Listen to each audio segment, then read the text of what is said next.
it does make him sound like a genuine danger to the country. Like, he is paranoid, prone to emotional outbursts, impulsive. He's so bad at managing the building that good people are leaving. And like, he is drunk, and let's just be clear, he is drunk on the job. His FBI director is a 24/7 job. You don't get a night. Real quick, because he sped over, like, all these different departments having all these mass resignations and all that stuff. I feel a couple of different ways about it, because I feel good that people, you know, based on their principles, based on their ethics, based on their morality, like, no, I can't do this anymore. I'm done with y'all. I'm out. But at the same time, if they are the people that are leaving, who's staying and what are they willing to accept and go along with? You know, Department of Defense doing a whole bunch of, you know, resignations of generals and things like that. So the people that are being put in place, like, you know, who are they and how, you know, what are they willing to accept? What are they willing to condone? Same thing with Department of Justice, you know, FBI, same thing. So all of these departments, like, yeah, I'm nervous. I'm nervous about the fact that all these people are leaving because of, you know, who's going to replace them.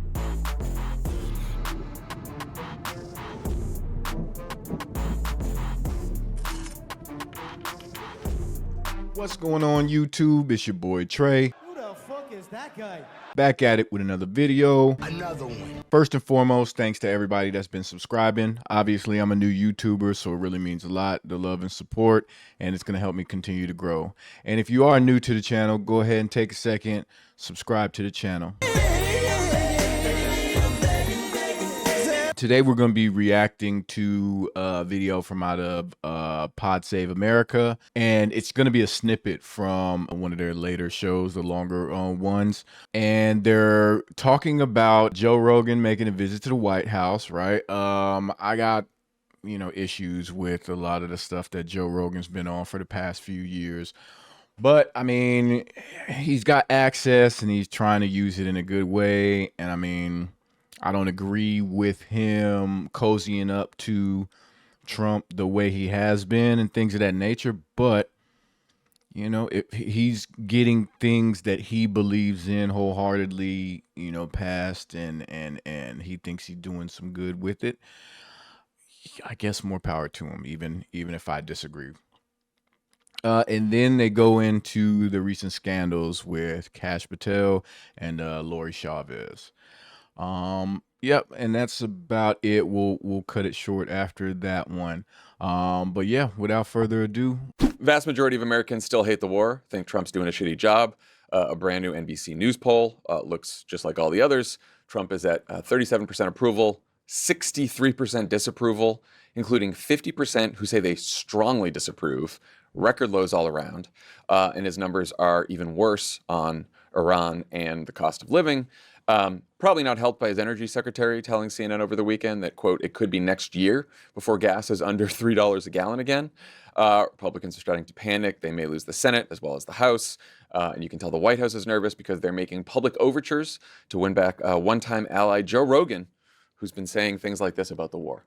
Most people that voted for Trump or wanted Trump to be in office, one of the things that was attractive was this no more wars. Sure, of course. And now we're in one of the craziest ones. What the fuck are we doing? Yeah, like, how is this still going on? Well, over the weekend, Trump made a surprise announcement that he's fast-tracking FDA review of psychedelics as a medical treatment, an issue Rogan is passionate about. And you can tell Trump is too from his mastery of the terms involved. It's called Ibogaine treatment. Ibogaine. Remember the name. Is that pronounced relatively properly, would you say? Yes. I don't want to get it wrong. Ibogaine, because it's so important, and experienced an 80 to 90% reduction in symptoms of depression and anxiety within 1 month. Who's prepping him for this stuff? Obviously, he's, you know, it seems like a lot of times he's hearing about these things for the first time. And whatever. I've had plenty of slow moments. Y'all have seen me in real time having slow moments. but I feel like the president should be properly prepared and briefed before going on camera to sign executive orders and talk about something.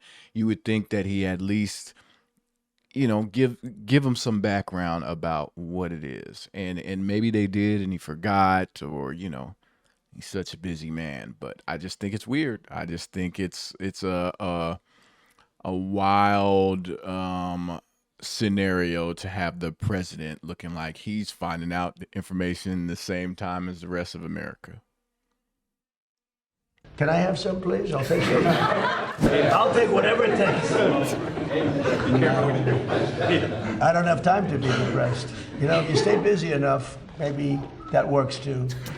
That's what I do. That's how And stop with the lies. We see your depression in real time. Like, we just all the tweets, the caps, the truth posts, all that. Like, we can see your depression live for real. Like, come on, stop with the lies. that's how depression works, for sure. I sent President Trump some information. We have a gigantic opiate problem in this country. I sent him that information.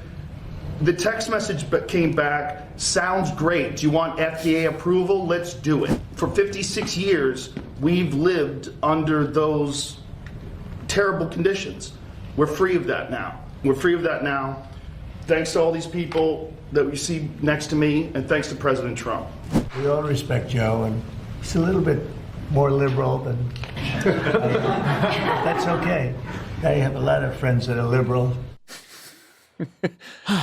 Interesting window into how the sausage gets made, huh? You just text the president something, and suddenly the FDA, independent regulatory agency, just fast tracks it, no problem. Yeah, this is a good outcome on this specifics here, but Joe Rogan texting Trump some medical information and Trump being like, cool, let's do it. That's not a good process. Yeah, because you're pissing me on the war, and so I'm trying to get you back. So whatever you want. I don't know what this drug is. It sounds great. I'll take some, but I just stave off depression by I just keep moving. Hobbies. I just keep posting. Never be alone. If you don't want to feel sad, never be alone with your thoughts. Just keep moving. Yeah. Just keep moving. Or your family. That's what Trump thinks. For sure. Just get out there. You get a thought, you just turn on the caps lock and you just let it rip and send it. Just fucking send it. This is insane. But yeah, they're right. Like, just because you have that level of access to where you can just text the president something, he shouldn't just be like, well, shit, FDA approval, what do you need? What do you need some money? Like, you want me to set up a meeting? Like, I would like to think our democracy, our government is a little bit more sophisticated than that. I would be wrong, but I would like to think it. And it just goes to show you, it's all about the people. Like, for instance, just because it's been a recent topic, did a video a couple weeks back, and the UN vote about reparations and stuff like that. I know the answer already, but hypothetically, do you think if Joe Rogan was like, hey, Mr. President, I just seen some documentary and, I've been thinking about it a lot, doing a lot of research, and you know what? I think it's time that you take a real strong consideration in giving out reparations. Do you think he'd be like, yeah, sure, meet me in the office tomorrow, we'll sign an executive order? Do you think that would be that simple? Or is it just that it's, hey, this is something so inconsequential. Yeah, sure, I'll approve your psychedelic drug for research. I don't know. Just turn the TV on, turn it louder. Keep posting. Got to post through it. Yeah, I do think I think it's worth saying that this is something people like about Trump, the idea that it doesn't have the red tape and the sludge of a normal government, that there's stuff that should be happening that isn't because government is slow and stupid, and there should be a president that just says, oh, this is a good idea, there's good studies, let's do it. And there's two big problems with it. Real abundance coded there. A little bit. Well, there's somewhere between being able to build a train in California and Joe Rogan being the czar for magic mushrooms. Psychedelics. But the problem with it with Trump is it becomes about, it's not about like, doing good things faster based on any kind of a process. It's just who knows him and who has access. So yeah, Rogan can get this done, and maybe that's a good thing. But it also means the CEO of United can give Trump $1 million for the inaugural and then soft pitch creating the biggest airline by 2 in the world and potentially get it done because Trump knows him, and it seems like it's a big fun deal to do. And when the resulting merger sucks for people, Trump's like, "No, I don't have to deal with that. I have my free Qatari jet plane. that they're pretty. They wish they hadn't made that gift." Right. Oh, you're mad about the things I did before I left? Get in line. I'm trying to stay ahead of depression. But the other part of it, though, and I think it's like actually just as important, is he actually doesn't do, other than like the like, he can break things very quickly. He can do that with Doge. He can shut down agencies. But when he finishes these events where he's moving fast and doing things that other people couldn't do, nothing fucking happens. Joe Biden. Before you lands the plane on that, like I said it in other videos as well, like it's an executive order, and it's an executive order because I think they let the scientists speak up a little bit, and the scientists were kind of like not fully on board. They're like, yeah, we'll look into it kind of thing. But all that to say, like, yeah, he's signing executive orders. Like, you think about how much legislation has actually gone through since he became president. So these things are not permanent as of right now. They're like temporary solutions. He can do them fast because he's just doing executive orders. Hey, I like this, or somebody talk to me about this. We're just going to sign up an executive order and run with it. So he gets to pretty much do whatever the hell it is that he wants to. And if it causes any problems, then he gets to work on a fix for the problem and be like, see, I fixed this thing that I caused, right? Yeah, this is our government. These current times are showing us how busted government is. Was really fucking slow on getting marijuana off of Schedule 1. He put out an order to review it in 2022. Trump says, I'm going to fast track it, right? That gave him a real opportunity that he shouldn't have had. But it hasn't happened. Marijuana remains a Schedule 1 drug as we're sitting here and talking. It has been held up ever since he signed that order over a year ago. Pam Bondi couldn't get it done. There's an opening for the administrative law judge that could be the one to approve it. And by the way, even if it does happen, there's a bunch of Republicans who are lined up to sue to prevent it from going into effect. So he gets the press event about how quickly he can do things. But meanwhile, he actually stops paying attention, doesn't really focus on it, doesn't really give a fuck, gets the good headline, and never really happens. I do love the events where you can tell he's learning the details in real time. And he's like, kind of does a meta commentary on himself as he's reading the facts about, that sounds good. Depression. Yeah, I don't need that big one. But on Ibogaine, there was a great piece in the New York Times about Ibogaine treatment by Robert Draper. That's worth reading. He did an episode of The Daily that you could listen to it too. It's helped a lot of people. It's helped a lot of people struggling from PTSD, depression, truly debilitating mental health challenges, especially veterans. And the cause was picked up by Rick Perry, Kirsten Sinema, some interesting people. Sean Ryan, who's got a huge show on YouTube with a bunch of veterans. He's a veteran himself and former Navy SEAL, has talked about using Ibogaine to shake his addiction to drinking, drugs, a lot of stuff. So Rogan had a bunch of conversations about this with people impacted, including Sean Ryan, including Rick Perry, including a couple people at that event there. And it did not, I think this is actually a really good outcome because it didn't make sense that you couldn't do medical trials on people with PTSD, but you could go to Mexico and get treatment. Like, what? That's stupid. So I'm glad Trump cut through the red tape here. I'm sure Joe Rogan will kind of give Trump his flowers on this issue, rightfully so. I doubt it changes his concern about Iran or the fact that he's talking about it. Yeah, I think it's important for people to, it doesn't short circuit the actual reclassification process or the approval process for the treatments themselves, but for the studying. And it's not just for the medical studies, and it's Ibogaine, but it's also MDMA and psychedelic mushrooms. It's like a whole, it's a whole category. I was at a Fish concert recently. I think a lot of people were in that study. A lot of studies. A lot of people doing some intense research. A lot of studying there. And like I said, I think that's a fair assessment, right? Like, he has something he feels strongly about. He has access. He used it for good, right? Yeah. For that and only that, I can't hate on him for that. That's right. The Sphere is the number one place for studying this stuff. Good place to study. On the Rogan, I think if Rogan's smart, he will realize that this was he got Trump to do something he wanted him to do, and he will go back to continue. He will criticize him when he wants to criticize him, and not criticize him when he thinks he's doing something good. Like it could just be like that, and I don't think it'll change anything big. I think it's smart politics, probably on both parts, on Trump's behalf and on Rogan's behalf. Like, good for Rogan for just saying fuck it. They think they need me because they see that I'm critical of them. Like, let's get something good to happen. Like, good for him. That's an amazing thing to do. But if you're a Rogan listener and have heard Joe Rogan talk about Donald Trump in Iran and the Epstein files and all the other things now that Rogan has criticized Trump for, I don't think this changes. You're not an idiot. This doesn't change anything for you. This is the thing I don't get. Like, the Rupert Murdoch approach to Trump is always the smart one. You got like Fox News doing the propaganda, but then the Wall Street Journal is kicking the shit out of him. Like, reserve some optionality, man. Like, show him you can throw a punch. He respects that. Yeah, that is very true. All right, speaking of infamous podcasters, we should talk about the FBI director who is suing the Atlantic over an absolutely brutal and somewhat terrifying story about his management style and personal behavior that's sourced to more than 24 people, including, quote, current and former FBI officials and staff at law enforcement and intelligence agencies.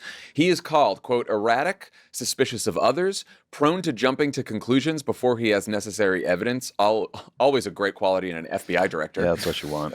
You always want the top cop just jumping to conclusions before you have evidence. He's also accused of, quote, conspicuous inebriation and unexplained absences, and described as a national security vulnerability. He's reportedly been so...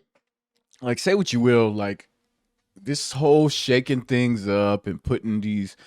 You know, he kind of got the job because of the whole him and Bongino, you know, having conspiracy theories and saying that they were going to get to the bottom of it. And, however, I forget how it happened exactly. I don't know how they hit Trump's radar, but they got on the radar. They got in the office. And I mean, they got the positions, and it's been a complete shit show since then. And yeah, he's not qualified. Like, you know, you can't just continue to do this where you just put people in place and be like, I like this guy. He's going to make things happen. We'll give him a brief. He'll watch the training videos, right? You know, y'all train him up however long it takes y'all to train him up. And yeah, he'll be the director of the FBI. He's never worked in investigations and counterintelligence and all these things, but he's smart. He'll figure it out. Drunk so often that his meetings have had to be rescheduled for later in the day, and his security detail has had difficulty waking him up. This is from the piece, quote, a request for breaching equipment, normally used by SWAT and hostage rescue teams to quickly gain entry into buildings, was made last year because Patel had been unreachable behind locked doors. Anyway, Kash is handling this well. Here he is announcing his... Keep hearing this story. Doesn't that seem like overkill? Like, what kind of door did he have? Like, how did he have it secured and all that different stuff to where it was like, we need breaching equipment? Like, he's so unresponsive. He's not answering the phone. He's not answering the door when we're knocking on it, and there's no other mechanism. Like, is it a fucking steel door? Like, was he in a... Yeah, it just seems like a lot to where they had to call him breaching equipment. It just... He had it barricaded, or yeah, it's weird. It's a weird scenario. I really would like more about that one because it just seems like a lot. Lawsuit on Maria Bartiromo's show. You want to attack my character? Come at me. Bring it on. I'll see you in court. So you're going to sue them? Absolutely. It's coming tomorrow. Tomorrow you will be dropping a lawsuit against the Atlantic magazine. Yes, I will, for defamation. And because, you know what, Maria? We have to fight back against the fake news. He looks drunk. Put a tie on, dude. Yeah, I'll be filing it tomorrow, but don't expect it before noon. Yeah. I'm going to roll into court. Yeah, that's right. File this bad boy. I heard the problem is he's actually down a podcaster after Bongino resigns. Oh, yeah. That's why he's kind of struggling. FBI needs more podcasters. Yeah, send more podcasters. Blockhead Dan, Minecraft Head Dan. What did you guys think of the Atlantic's piece? Fire. I mean, look, just worth saying. Kash Patel shouldn't have this job to begin with. He's not remotely qualified to be FBI director in the first place. He was a low-level DOJ lawyer then a Capitol Hill staffer, then he got like sucked into the Trump orbit, and now he's the FBI director. This is crazy. It's crazy. There's been a lot of reporting about how he treated the job like a joke, like it was fantasy camp. There was, he was focused on the image and the perks. Like he used the private jet to fly to the Olympics. He's flying around to see his girlfriend. Remember, he went to a place called the Boondoggle Ranch for a weekend off of hunting with a big GOP donor. And then also there's reports that him and Dan Bongino would just freak out about like what Twitter thought of them and plan their tweets, not like investigations and things. Look, that's understandable. Yeah, but this story, it does make him sound like a genuine danger to the country. Like he is paranoid, prone to emotional outbursts, impulsive. He's so bad at managing the building that good people are leaving. And like he is drunk, and let's just be clear, he is drunk on the job. His FBI director is a 24/7 job. You don't get a night. Real quick, because he sped over, like all these different departments having all these mass resignations and all that stuff. I feel a couple of different ways about it, because I feel good that people, you know, based on their principles, based on their ethics, based on their morality, like, no, I can't do this anymore. I'm done with y'all. I'm out. But at the same time, if they are the people that are leaving, who's staying and what are they willing to accept and go along with? You know, Department of Defense doing a whole bunch of, you know, resignations of generals and things like that. So the people that are being put in place, like, you know, who are they and how, you know, what are they willing to accept? What are they willing to condone? Same thing with Department of Justice, you know, FBI, same thing. So all of these departments, like, yeah, I'm nervous. I'm nervous about the fact that all these people are leaving because of, you know, who's going to replace them. Out from the terrorists or the bad guys. And so the question is, why is he still there? And the answer is because he will go after Trump's enemies, and Trump knows this. And now that he's even more damaged, he's probably going to step that up and go that extra mile to prosecute John Brennan or, you know, whoever. And it's scary. Yeah, Trump likes his cabinet secretaries weak and dependent upon him, but this I do think crosses a line into probably too weak and too dependent, in the same way you saw Pam Bondi and Kristi Noem kind of sweatily trying to regain their good graces. It kind of crosses a line that you can't come back from. I'll just say honestly, no one's sweating harder than him. No, this guy's sweaty. Yeah, well, it's sweating out that booze, and it has a smell. Yeah, I had a different reaction, which is I saw this a little bit the way I saw ICE at the airports. Like the more ICE at the airports, the fewer of them that are in American cities. And look, I think it is terrible to have someone like Kash Patel in charge of the FBI. But there's no meeting he is in that he makes better, sober or otherwise. And so the idea that he's, according to the report, in Vegas in the Poodle Room atop the Fontainebleau Hotel. I went and looked up how you get into this private club, the Poodle Room. Yeah. And it is so exclusive for American Express card holders. It is available only to private members, people on a certain level of the hotel in a certain kind of suite, and exclusive to certain holders of American Express credit cards, charge cards. So that's interesting. The part to me that is the most alarming is not how he is absent and drinking all the time. It is the way through firings and attrition. The FBI has lost a lot of key people. There was this story. There's also a story last week by ProPublica about 75 people that were part of different public integrity units, cyber units, election units that have all been forced out and left, replaced by Trump diehards and people that were part of the election interference operation. And now you have career people and people in the states on phone calls with DHS, and the people representing the federal government are the kooks who they used to be suing from the outside. You go from, as a Secretary of State or a lead a law enforcement official in a state trying to fight some of these people. Next thing you know, they're the people representing DHS on the calls. And so senior, serious people are leaving, and kind of kooks and cranks and Trump anti-election zealots are coming in. That to me is the biggest and most dangerous part. Who's going to want to fucking report to this guy who apparently had a panic attack because his email wasn't working and he thought he'd been fired? That's what they report That's here. the opening anecdote. So we're going to stop this one here. Yeah, make sure y'all go ahead and go check out the rest of it on Pod Save America. But yeah, I mean, that's, like I said, with the whole Joe Rogan thing, you know, I still don't trust Joe Rogan. I think, you know, a lot of the pod guys are culpable in their you know, just the way they welcome, you know, pretty much welcome Trump with open arms and, you know, didn't offer any pushback. But I mean, when you have the ability to, you know, talk to a previous president and somebody that's on the campaign to become president, do you take it? Sure, I think with your platform you take it, but I also think that you push back, you ask some of the tough questions. You're not going to be ask them all, or you will lose your access. I get that part, but you don't just give them a softball interview. I don't think that's fair, especially when it's a very controversial person. They had a lot of smoke for Democrats, so. But yeah, I mean, yeah, back to the, you know, him going to the White House to get the Ibogaine trials started.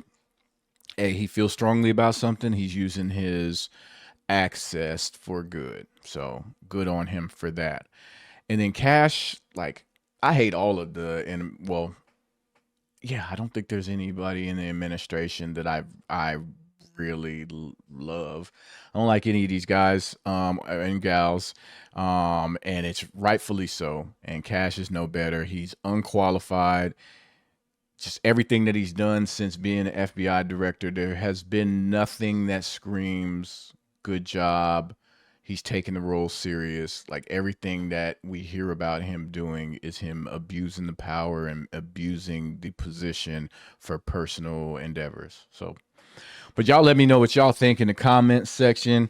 If y'all learned anything with this one, make sure and share it with your people. Keep the information flowing. Keep the conversation going.